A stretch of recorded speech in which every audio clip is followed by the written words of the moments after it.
Now listen to me, boys. All Muslim boys will be repatriated to Pakistan to join the cadets from the military academy by sunrise today.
Go on, boys, you must finish your packing.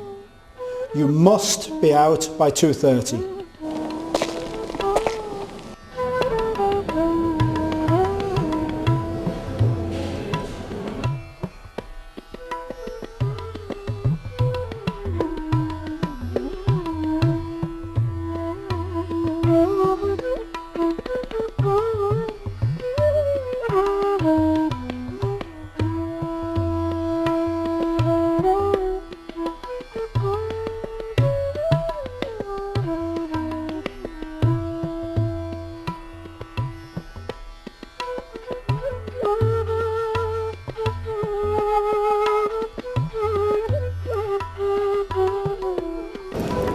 Promise to write, yeah. Yes, sir.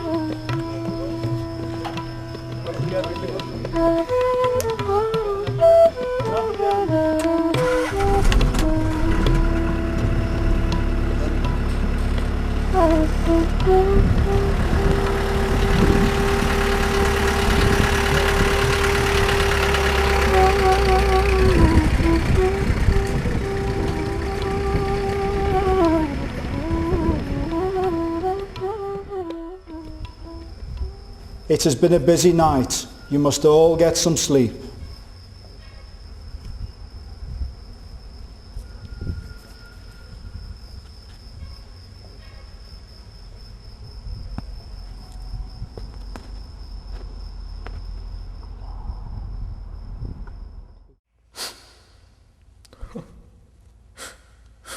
Flown across from Saharanpur to the Walton Airport in Dhaka. In Dhaka, in Lahore. And there at the airport, whom do we little boys encounter? A gentleman called Nawabzada Liaquat Ali Khan, Prime Minister of Pakistan. And I, Cadet Abdul Qayyum, 13 and a half years old, walk up to the Prime Minister, salute him, and say, "Sir, I am Cadet Abdul Qayyum from the Prince of Wales Royal Indian Military College, Dehradun. When are you going to open the Prince of Wales Royal Pakistan Military College?" And I remember Liaquat Ali Khan saying to me, put his hand on my head, patted me on the head and said, "Son, you will have your college one day, but for now be grateful that you have the privilege of setting your feet on the soil of Pakistan." Pakistan presents a tribute to Hugh Catchpole, an educator par perfection, 1907 to 1997, a centennial par excellence, 1907 to 2007.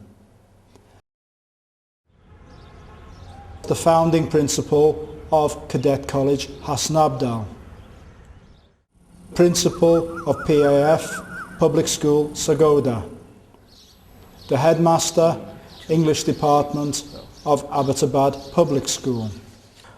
Mr. Catchpole is one of the most eminent educationists of South Asia. He was a British citizen who came out to the then British India, and he started his teaching career at the Royal Indian Military College, Dehradun.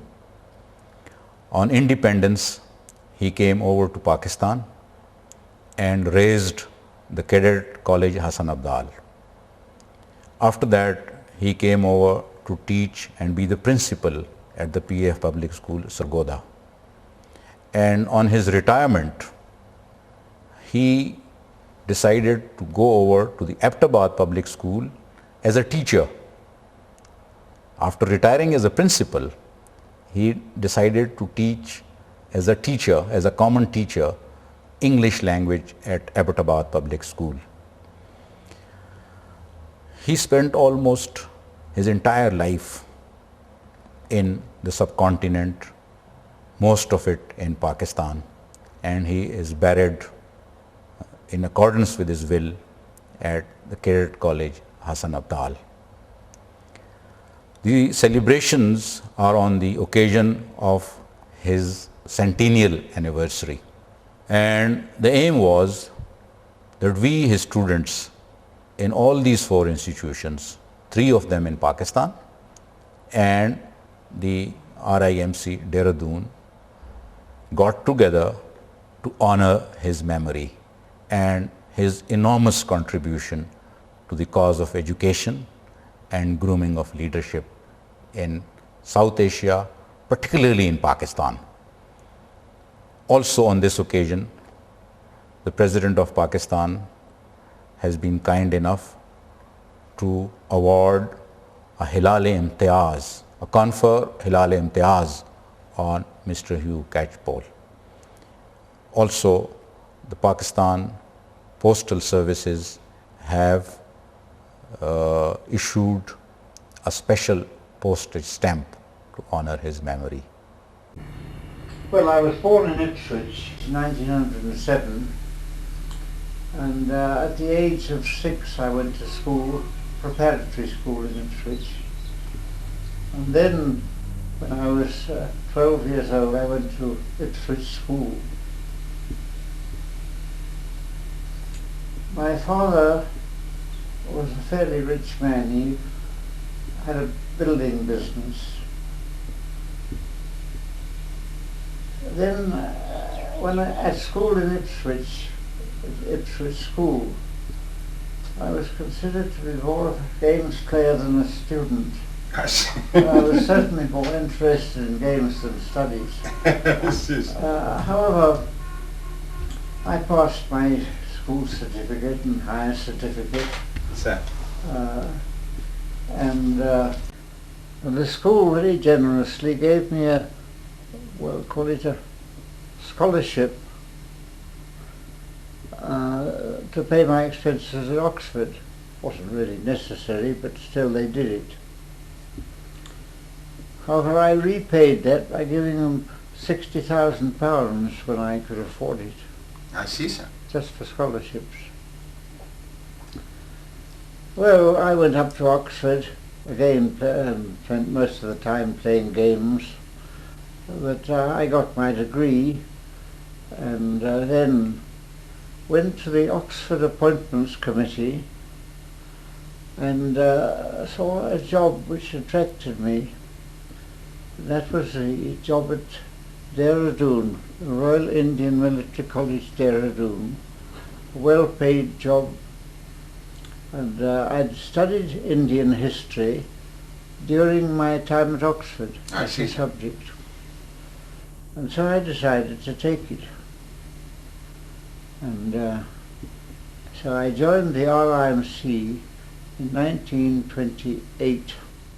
Things that can be built up, you make use of Catchpole's life and his teachings. There's a good relation between India and Pakistan because you have students over there, and this link that we had with the RMC, that is now fading away. Those people are, very few are alive now.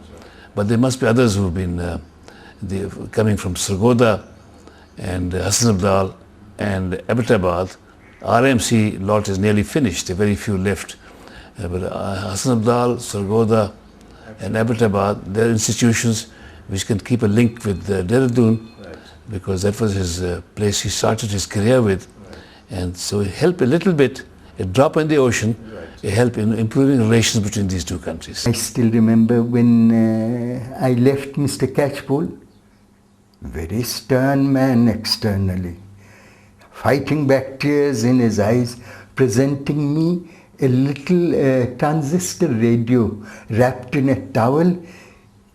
Qayyum, the other teachers must not see that I have given this to you.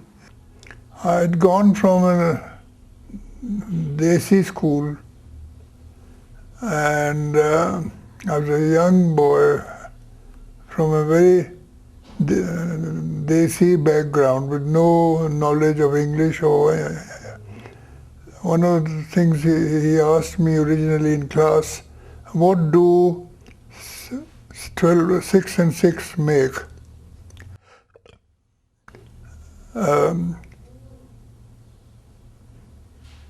And I could not remember and understand. I thought he was asking me the meaning of the word make. So I was very happy to do that, and he said, yes, what? I said, Pakad Danda, sir. He was very upset and really wanted to beat me. But because he didn't understand the reason for my saying that. He thought I was being cheeky.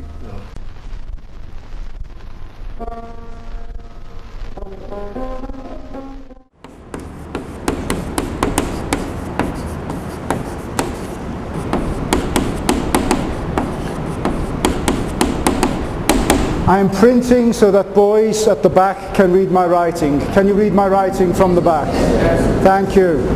Okay, today we are going to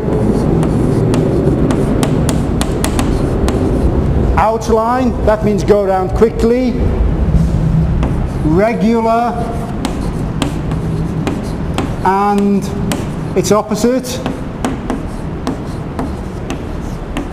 Irregular. The oddities of English. Now, from this, when we get tables, and we get windows, for a man, what should we get if we follow this rule? So if you follow this rule, we get Mans. But we know this is not correct. What is it, Waka? Men. In this case, it is irregular. It is irregular. Thank you very much, gentlemen. Oddities of English. It highlights irregular things. Yes, please. Oddity, unusual, strange. Strange. It is odd to see an Englishman in the bazaar. Yes, it is unusual. It is strange. Odd or strange. The English, dear friends, I'm sure you'll agree, have the funniest language there ever could be. Many words are not spelt as they sound, and likewise in grammar, Some strange things are found. Adil, can you read it nice and loud, please? Face your friends. The English, dear friends, I am sure you like it. That's the funniest language they ever could be.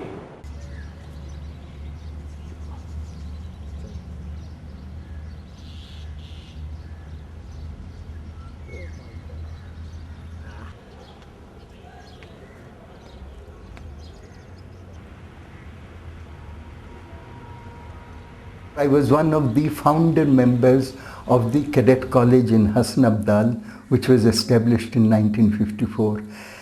And Mr. Catchpole had a very, very prominent role in the establishment of the Cadet College in Hassan Abdal, its first founder principal. And when all the very senior ex-boys of the Prince of Wales College, General Sher Ali, General Yusuf, Air Marshal Noor Khan, Air Marshal Asghar Khan, General Anwar, who was our old engineer-in-chief. All these people got together, went over to Mr. Catchpole in Dehradun and said, Mr. Catchpole, you've done enough for India. Now it's Pakistan's time. Come over and establish a college like the RIMC here. He came. He had several discussions with people in authority then, wanting to establish the Cadet College in Hassan Abdal. And I narrate this with great pride. Mr. Catchpole said to these distinguished gentlemen, he said, look, you want the Cadet College? I'll give you the Cadet College. I have only one request to make. There was a boy in my English class, Qayyum was his name, a round-faced boy with a snub nose sitting in the third row on the left corner. You give me that boy and I will give you the Cadet College. I don't want anything more. He said, Qayyum, you are responsible for these boys under your care. And let me tell you, if you don't know them better than their mothers do, you are not fit to be the housemaster.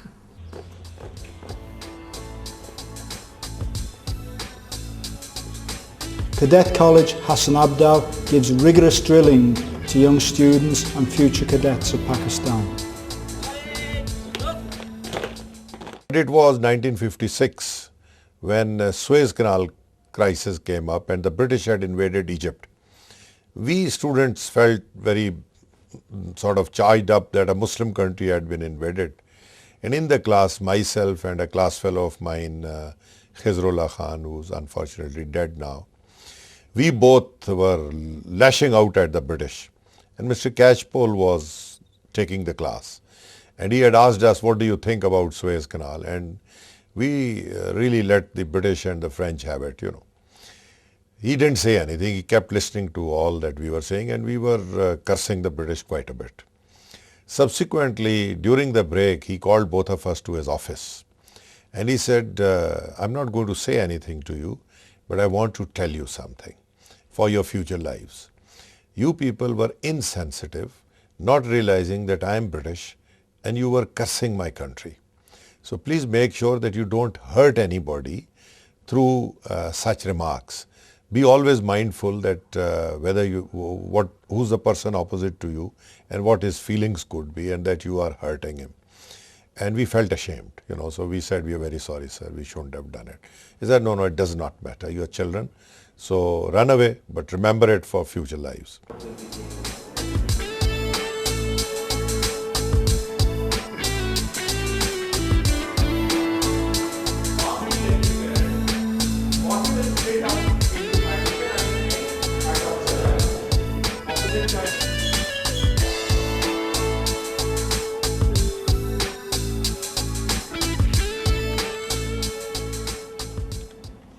In the morning when we Muslims get up for tahajjud, he used to get up and correct all those notebooks so that when he goes to the college at about 8 o'clock, he should have the notebooks on his tables and they can be returned to the children.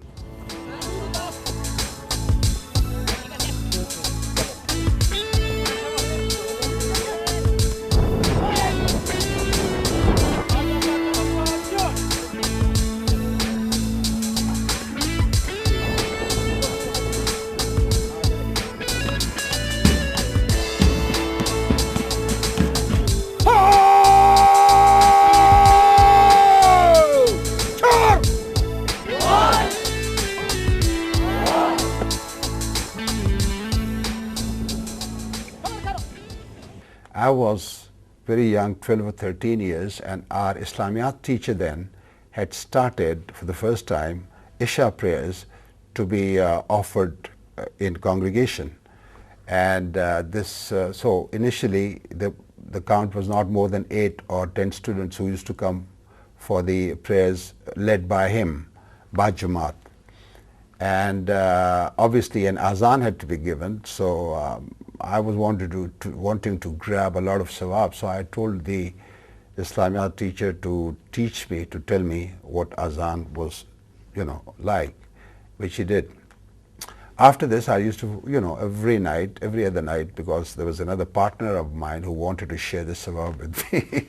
So I used to go and give an azan. Catchpole didn't know about this process. He was very angry and he shouted back at me, but I continued to finish the azan. And when I did, I explained to him what the purpose was and that Islamiyat teacher had started this process. He said he understood and he went away. And the next day he checked up with the Islamiyat teacher who confirmed all this. And look at the greatness of the man. The next time he met me after another couple of days in the corridor, he stopped me and he said sorry to me for what he'd done. This is, speaks very highly of his principles and so on. He was very, very principled man. And his early,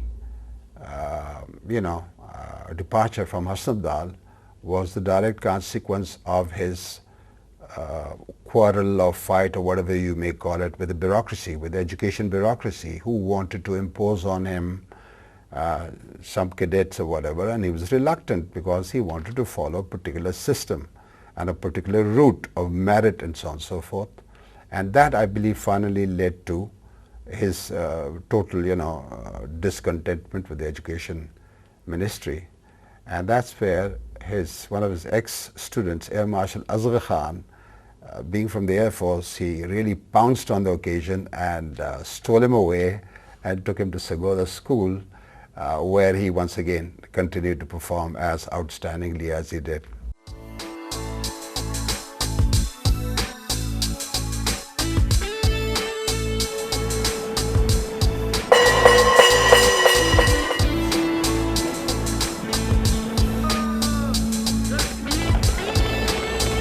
Fit together, play from the right number. 1, 2, 3. Get left, right, left, up, up. Turn side with me. Good. Get up, get down, get up, get down. Thank you, attention.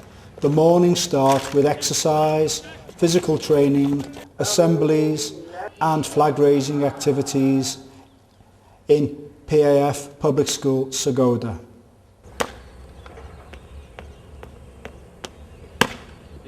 Take charge. I would like to recall one incident which is somewhat amusing also, but in which there were some very strong messages for us as students. I very clearly remember that we had school instructions that we could not double ride on a bicycle. And one evening, I, along with 2 of my class fellows, we went out of the school to the PF cinema, which was a furlong away from the school.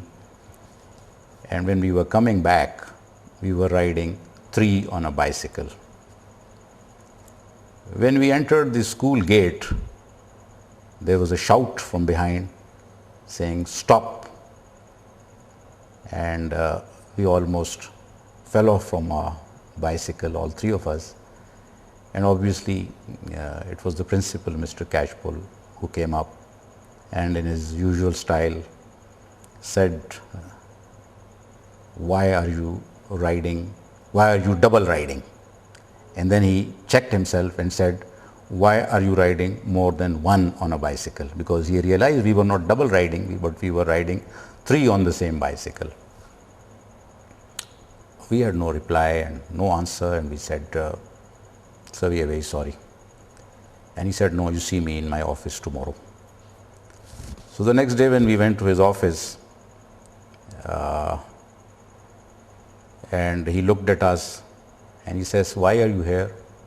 We said, sir, we were checked yesterday by you for riding more than one on a bicycle, and we are very sorry. And he gave a smile and he said that, yes, I know three of you were riding on the same bicycle, but that is no offense, because I have checked up the school instructions and they say that double riding is not allowed. Since you are not double riding, you were triple riding, so that's not an offense, and we are going to change the school instructions. We also used to make some pranks on him, and the most common was that whenever he used to come to the class, on the blackboard he would find the drawing of a hand holding a stick, and if he would ask us what is that, we would say this is pakar danda, which is catch pole. And of course thereafter he would come and he would look at it and he would never say catch pole, he would say, what is this pakar danda on the board? So that was his way of always starting the classes with us with a sense of, with a bit of a wit and sense of humor.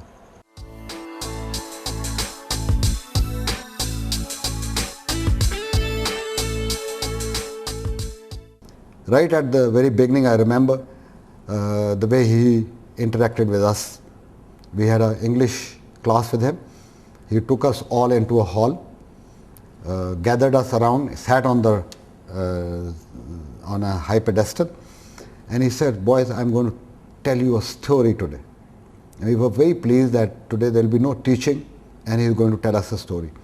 So he narrated the story of Ali Baba and 40 thieves. And that took about 10 minutes. Then he says, well, do you have any more questions on this? And of course there are some boys, we were 20 of us, some boys asked some questions, so he clarified. And after that he said, all understood? He said, yes sir. He said, okay, go back to your tables, there's a paper and a pencil, and now you go back and write this particular story. Now what I now look at in the hindsight, I find that he was doing many things at one time. He was talking in English and he wanted us to comprehend the language itself. He wanted us to comprehend the story. Then he wanted to test our memory as to how well we have comprehended, and then he wanted us to write where we would express our comprehension as well as the writing skills. Then he took those notes and corrected every paper for every student, and the next day he brought them back and told us where we had made mistakes and why we had made mistakes. So I think this was a unique style of trying to teach, which is not visible otherwise. Having come back from an Urdu medium background, I came from Central Model School, Lahore. I was average when I started off, specifically in English. On the math side, I was on the brilliant side. But this 3 years grooming that he gave was where I took off. And in 1966, when the school administration had to decide to bifurcate my class into two, because we were now changing over from senior community system to the matriculation system, I had done well enough to be picked up as the first 18 out of the 48 that we were. And these first 18 were put into matriculation state starting from the month of September 66, and we were to appear in the matriculation examination in early March of 67. So I had covered up this average ground in these 2.5 years there, and of course when I did my matriculation I achieved very, very good grades along with all my other 17 other friends. And by this time Mr. Catchpole had left. He had gone back to England. But from there he found our results because he was keeping a track of us, and from there he wrote me a letter stating that he was aware of our results and that he was very pleased to see.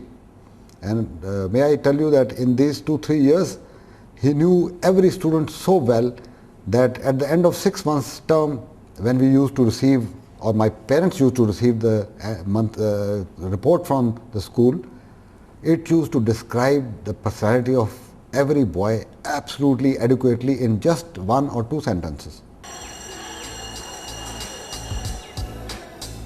Classes and laboratory activities occur throughout the day. English language was taught in the most simple and the best manner by him to us, because he used to say that I know what Indo-Pakis, the mistakes they make in English. So he used to teach us. For instance, he used to tell us, you never get into a train, you get onto a train.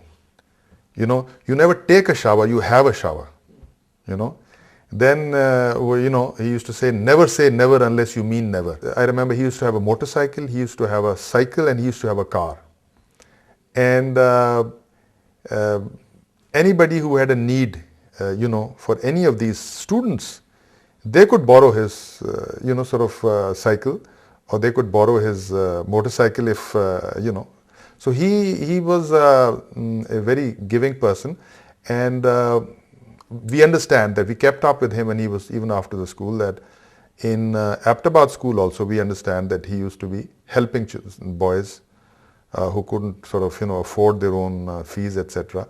He's not only spent 60 or 70 years of his life in Pakistan, India and Pakistan, but he left every penny of what he earned to these schools and to the students.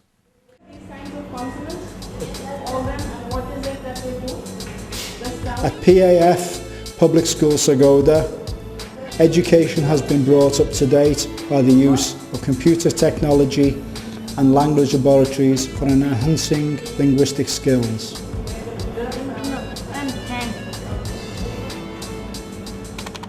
My first experience, I still recollect having met him outside his office. He was walking very briskly, a tall person, a very imposing presence that he had, putting on a black jacket. And then I more or less followed him into his room. That was my first meeting with him. He was sitting there, and the room was full of certain aroma of cigar smell, which was something very, very strange for me. But gradually we tried to understand each other, and I found him a person who had his peculiar angularities.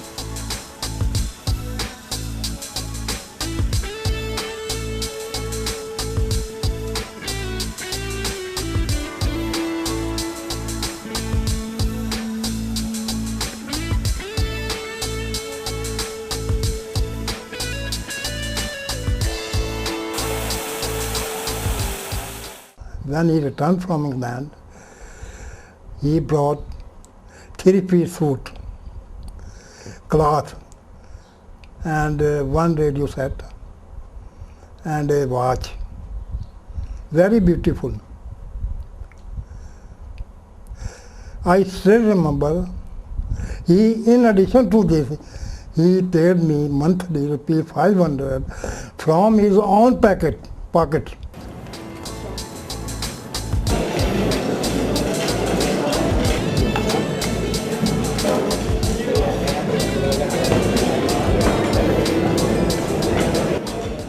In my first year, I fell sick, and I happened to be at that time the only son of my father, and I had left my family to come to PF Public School Sargodha. I fell sick and I was admitted in the hospital. And my father, obviously because of his affection with me, he would come during the fixed visiting hours of that PF hospital. He would come from Islamabad every day to be with me for 2 hours. Those were the visiting hours, and Mr. Catchpole would not permit any deviation from there. And after a week passed by and I did not recover. It was some sort of an infection, and so my father got worried. He was thinking that maybe the treatment being given to me was not adequate or was not professional enough, And because of his concern for me and my well-being, he walked up to Mr. Catchpole and he says that I want to take away my son for treatment at my own expense and under my own supervision. Mr. Catchpole says, look, Mr. Sadat, we have the best medical facilities anywhere in this country. Your son will recover. But if you want to take your son, you will have to take him forever.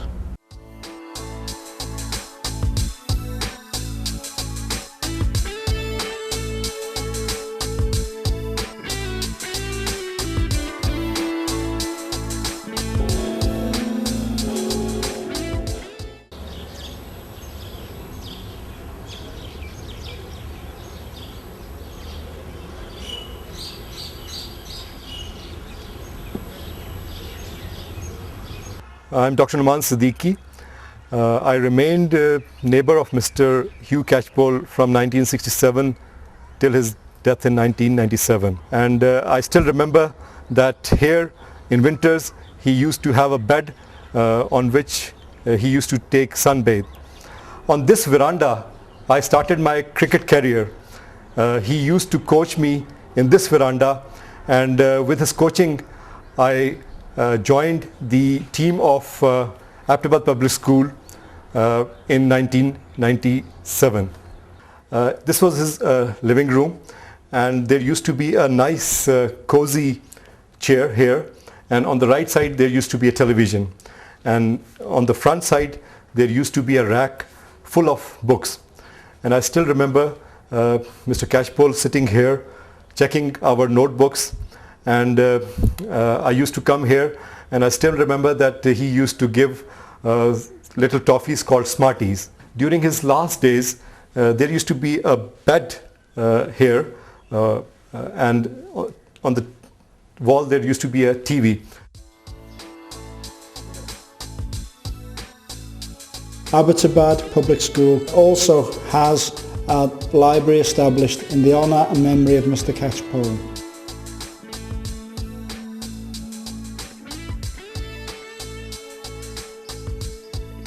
This library is enriched with his work and his memoirs. It hopes to transfer the vision, thoughts and intelligence of his fertile mind to the next generation.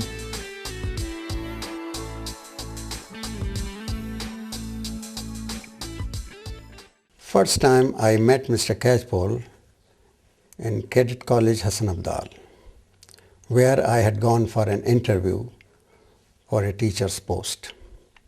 I still remember the day. It was raining heavily, and that is why there were very few candidates.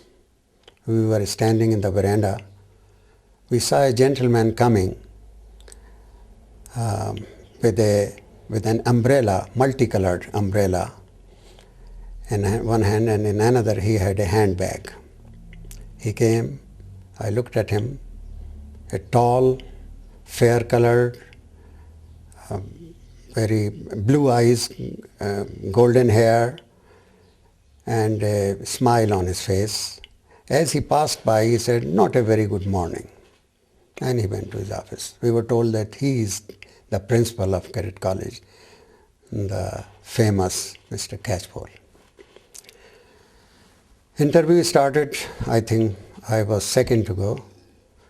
After the usual inquiries about my educational qualifications, experience, his comment was that I had very good academic record. He inquired if I played any games. I said, yes, I played cricket. He said, bowler or batsman? I said, I was foolish enough to say both. And then with a mischievous smile on his face, he asked, what is a googly? And I was clean bowled. One day, some thief broke into his house, and his servant caught him taking the transistor. So he said, nothing doing, put him in the room, lock him up, inform the police. And when the police came, they asked for the stolen property which was recovered from the thief. And Mr. Catchpole said, nothing doing. I would rather like the thief take it away than give it to the policeman, because it would be the last time I would be seeing my transistor.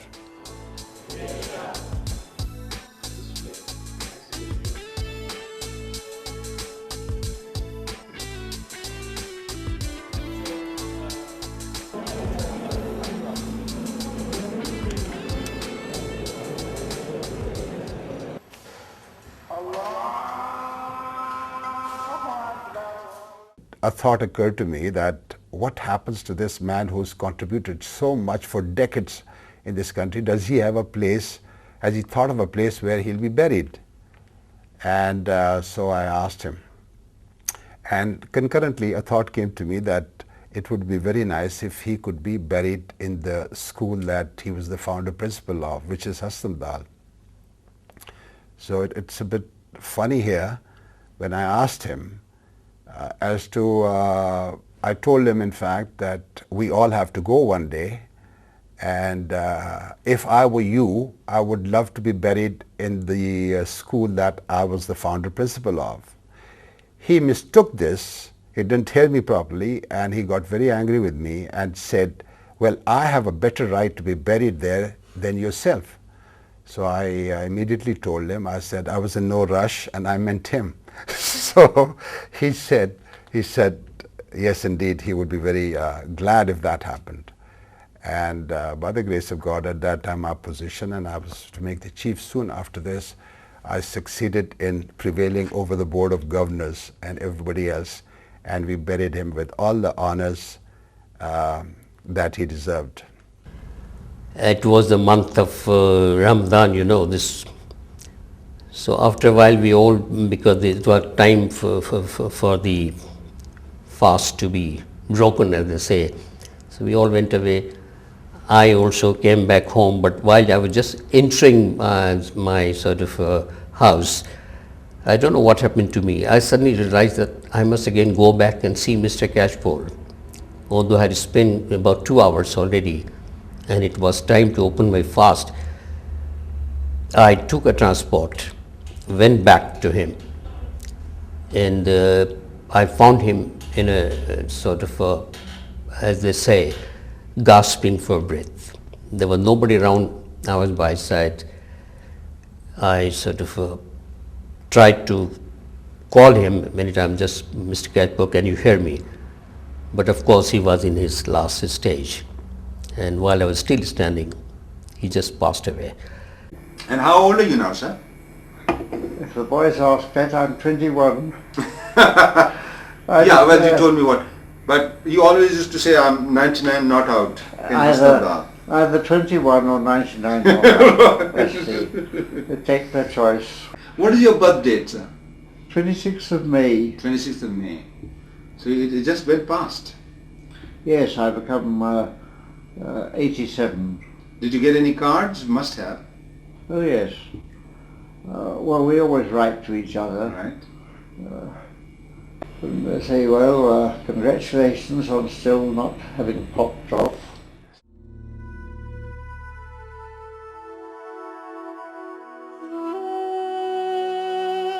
Pakistan honours the strife, passion, fervour, dedication, zeal, and above all, the flame of excellence he kindled in his students, our present-day leaders.